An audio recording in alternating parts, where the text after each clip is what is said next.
What is canon? What does canon mean, and what is canon in the world of Dragon Ball? What's going on, everybody? Mechasan here, or Mechasan, or whatever you can call me. And on today's video, we're going to be talking about the word canon. This is a word that a lot of people don't like because it has caused a lot of confusion and controversy in the Dragon Ball community. But on today's video, I'm hoping to clear up the confusion about what is canon, what does it mean in Dragon Ball, because it gets kind of complicated, and exactly what is canon, because there's different levels of canon or different types of canon. Alright, so let's get right into the main general definition. The general definition of canon is something that is validated or accepted as true or official. Something that is genuine, basically.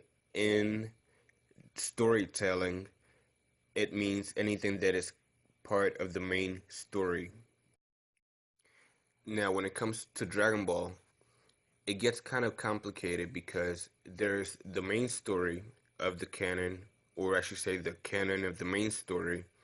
Then there's different types of canon that is not canon to the main story.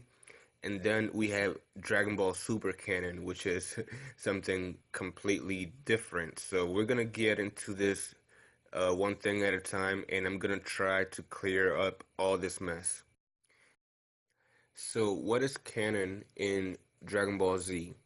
Well, I'm going to refer to it as the main Dragon Ball Z story canon because even though Dragon Ball is the original series, sorry, Dragon Ball Z is still the most popular and the more talked about series of the franchise. So it all started in Dragon Ball, the manga. That is the source of everything. Well, Toriyama wrote the manga, so he's the source of everything. But from the Dragon Ball manga came the Dragon Ball anime, and then from there came the Dragon Ball Z anime.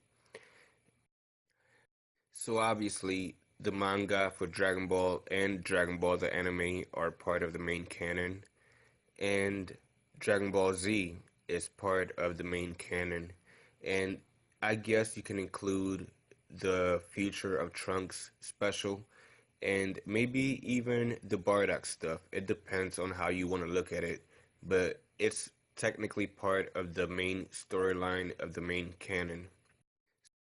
Anybody out there, feel free to correct me if I'm wrong on any of that. I am open to being corrected, but only if you know what you're talking about, okay? So, anyways, moving on. We can also include Dragon Ball Z Battle of the Gods and Resurrection of F as part of the main Dragon Ball Z story canon. Then we have Dragon Ball Super, which is part of the main canon of the main Dragon Ball Z story, but it has its own type of canon, so we're going to talk about that later.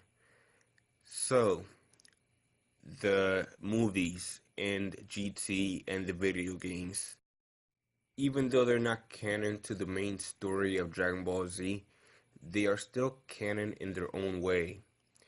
Even though, just because they're not part of the main canon to the main story of Dragon Ball Z does not mean that they're not part of the Dragon Ball universe. They are still part of the Dragon Ball franchise. They are still owned by the Dragon Ball franchise, and still created by the same people.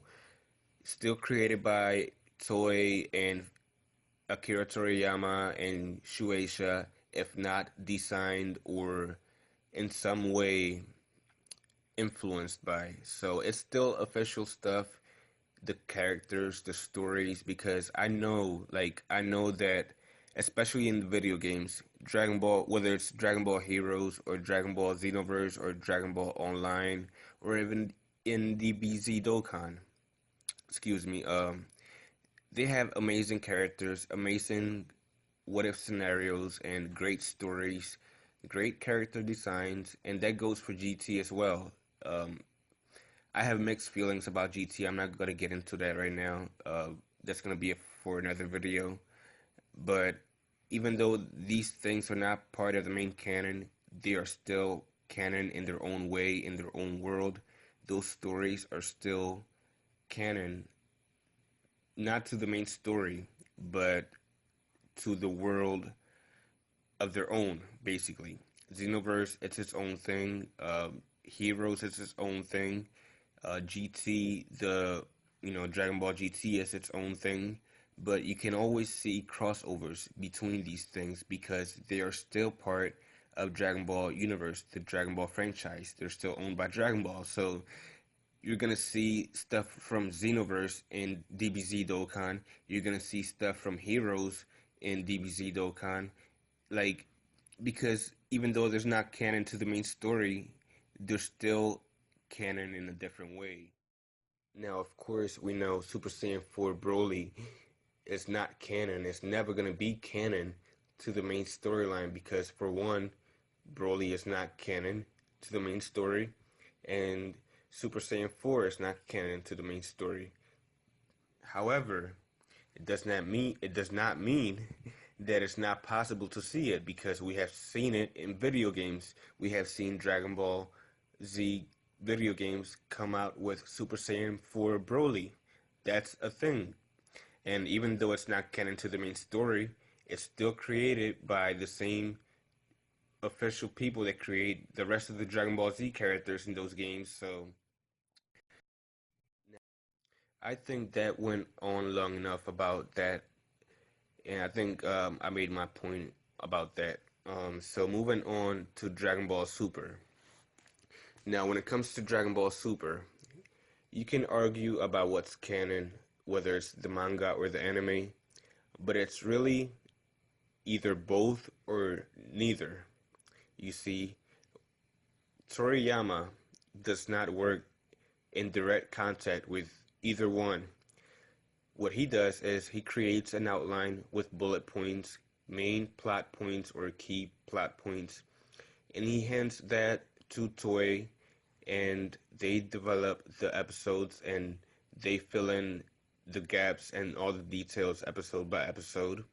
And then Toriyama hands the same outline to Toyotaro, and then he develops the manga and he fills in the details between the plot points, and he fills it and spaces it out issue by issue. I think they are both telling the same story, but with different paths. They have the same beginning, the same middle, and same ending because they are still created by Toriyama, who is the one that creates the outline. So, of course, they are both going to have those plot points in common. If you want to look at it, the true canon, what the main canon for Dragon Ball Super really is, would be the outline that Toriyama hands to Toyotaro and Toei.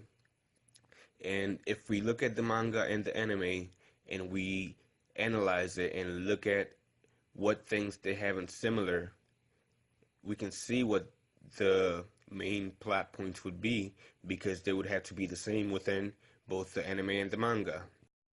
So basically, the anime and the manga are two versions of the same story, and you can look at it as either none of them, either neither one of them is canon, and the true canon is the outline that Toyotaro, or not Toyotaro, that Toriyama writes, or you can look at it as they are both equally as canon. As we have seen before, the manga was ahead of the anime and will be once again, but as of right now, the anime is ahead of the manga. So whichever one comes first does not mean will be the one that's canon. They are both equally as canon. Oh, and before I forget, anything that is previously established, even in the manga, can be retconned later, as we have seen. So keep that in mind because just because something is in the manga does not mean that it's written in stone. It can be changed or retconned later on, as we have seen, especially lately in Dragon Ball Super. Also, there's times where the storytellers don't do a good job of explaining things in detail, or they forget to explain things, or they leave things out.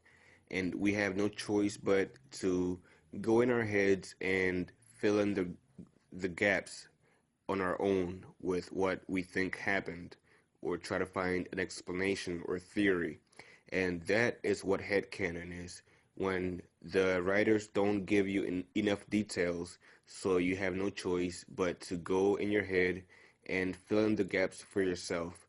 Anyways, guys, I think that's gonna be it for this video. I think we talked about this long enough, and I think that I covered everything, although I'm not sure. I still have that small feeling that there's something that I'm forgetting, but I just can't think of what it could be. So maybe I'll think of it later, and I'll leave a comment or something.